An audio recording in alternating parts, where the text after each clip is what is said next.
mag-loan sa home credit. So guys, ang una nyo pong gawin para magka-loan kayo ng cash loan sa home credit ay kailangan nyo po munang gumawa ng account sa home credit. Kung kayo po ay OFW tapos may plano kayong mag-loan sa home credit ay paggawa po kayo ng account. Kunwari husband nyo or mama nyo or kahit na sino basta may tiwala sa inyo. So ayan, kapag nakagawa na kayo ng account sa home credit ay pwede po kayong kumuha muna ng item like laptop, cellphone at dapat ay maging good record kayo para si home credit na po ang mag-offer sa inyo na pwede na kayong mag-loan up to 100,000. So sa kapatid ko po ay dalawang cellphone muna yung na-loan na utang niya sa home credit. Tapos ayan, na-offer sila ni home credit na pwede silang mag-loan ng cash ng 100,000. Pero guys, ang niloan lang ng mga kapatid ko ay 80,000 pesos lang kasi yan lang yung kaya nilang bayaran. Yan, kasi hindi naman masyado kalakihan din yung kailangan sa bubong ng aking mga magulang. So 80,000 lang po yung kinuha nila. Sapat lang para sa bubong ng aming bahay ng aming mga magulang.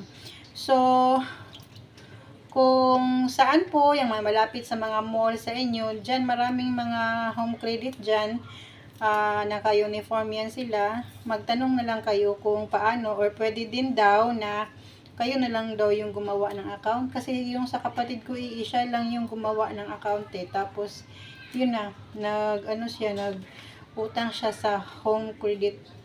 Cellphone muna yung inutang niya.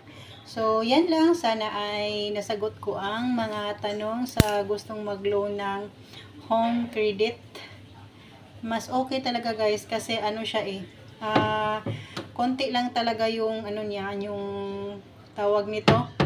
Konti lang yung interest niya kaysa mag-loan ka sa ibang nagpa-lending, di ba? Kasi yung sa Co-op, may sa Co-op naman kagaya ng sa husband ko, 150 din yung niloan niya sa Silangan ba yun na Co-op ngayon, 150 pero kailangan mo pang magbigay ng 705 para sa registration. Tapos ang net na loan lang niya ay 122. Tapos yung na pwede mo daw yung withdraw yung tawag nito para savings ata yun na 4,000 pesos plus. So yun, mas okay ang home credit guys kaysa mag-loan ka sa mga cooperative like Tagum Co-op. Ang Tagum Co-op din, nakatry din kami dyan yung ATM ng husband ko dati, tapos kinuha niya.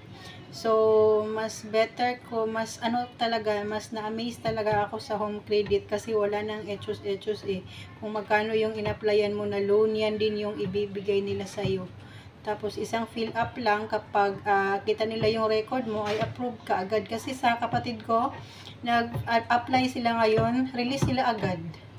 Binigay sa kanya agad yung 80,000 na ni-loan nila. Wala nang bigay-bigay na registration or pang savings, ganon. Tapos yung 80,000 guys ay 18 months nila babayaran, tapos 6K lang yung monthly nila. So sana ay nasagot ko ang inyong mga katanungan.